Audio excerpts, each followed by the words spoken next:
find the points of contact in our own lives and in our own development, in our own intellectual and spiritual and personal matters. That's where we find God, when we have a point of contact that says, huh, I feel like I know everything about the universe, but yet that's where I want to find God as I'm studying physics for Einstein. I think that's really powerful. I want to take a moment to invite Dave to come forward here. A little guided meditation time around some of these topics.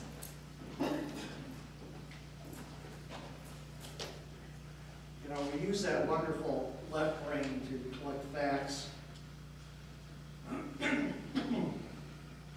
Tells us things about wood and about how to build structures, and we collect those facts, and science is busy all the time doing that. My son's busy dissecting microbes, looking at the DNA of viruses. Wonderful and scary stuff. But we use our right brain for understanding, to give meaning to that.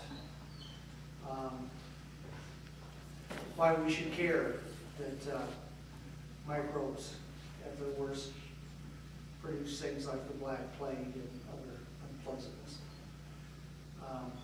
Why it should be important to try and save lives and enhance the value of the way we live. So we're going to do a little right brain work here and talk about finding meaning through imagery about this issue of personal or impersonal God. And when I came up against the question of, do you believe in a personal God? And I said no, yes. And I find no conflict in that. So we're going to play with images a little bit. What I'd like you to do is close your eyes, take a deep breath. God, listen to oxygen, wonderful. And sigh it away. I want you to hold your hand out for a minute. Feel the surface of your hand. Do you feel pressure on it?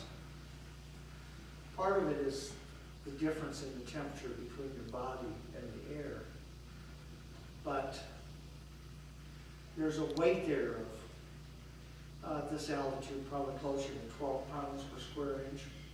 It's 14.7 at sea level.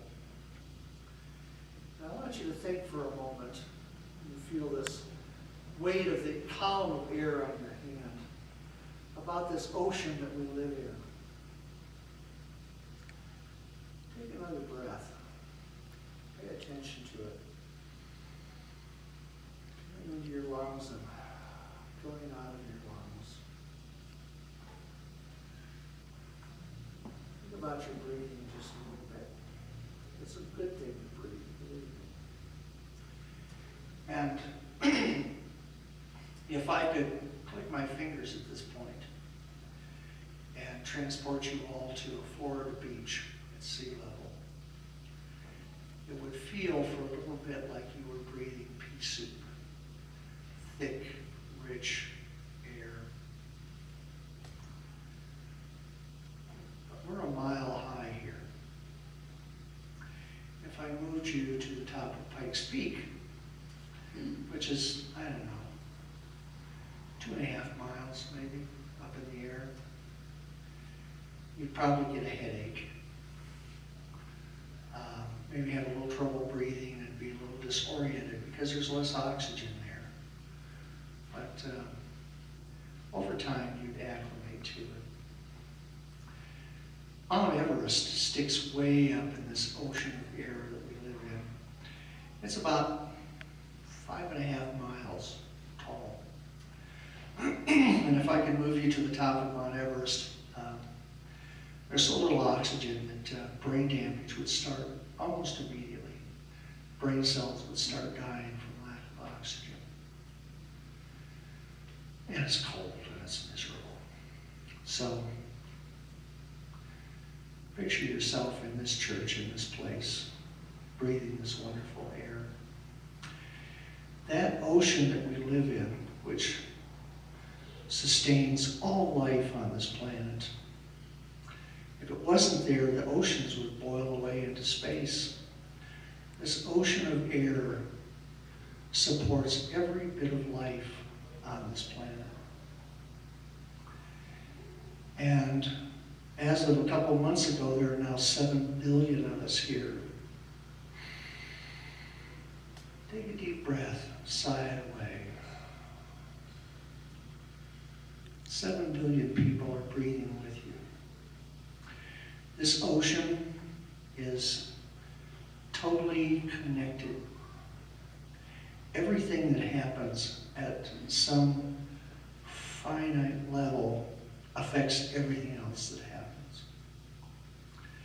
And this ocean that provides life for us is capable of storms, of life-giving rain, of rains that produce flooding. This ocean that gives us life and sustains us as we breathe in and breathe out is almost beyond our imagination. And if you think about this ocean of life and of air that moves around us, and think about it in terms of an impersonal God, vast rivers above your head that move around the planet at amazing speeds, that create weather patterns you have no control over. Do you think that Gulf Stream air, that storm that's moving across, that cold Arctic air that's sliding down into our state cares about you? And yet it sustains your life.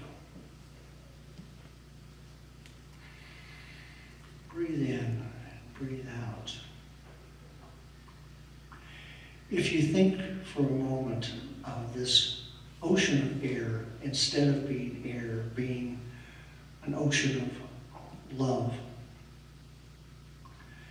If you think about God in terms of love, sustaining, always there. Some people who've experienced this contact with the Creator see it in those terms, have felt it and experienced it.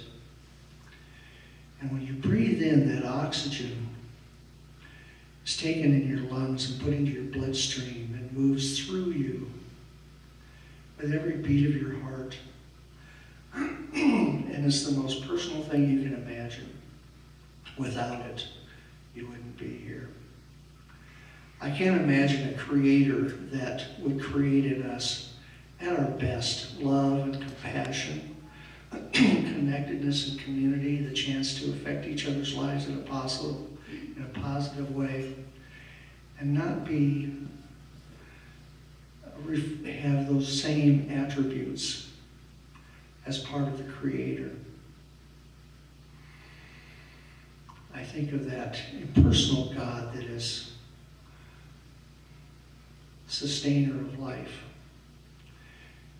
and that personal God that moves through our bloodstream, that calls to us, that whispers to us to be kind to each other, to reach out to those in need, to build communities where we work together, to push us in a direction that speaks to our higher self, that calls us to ministry or plumbing or whatever it is that is for the highest good.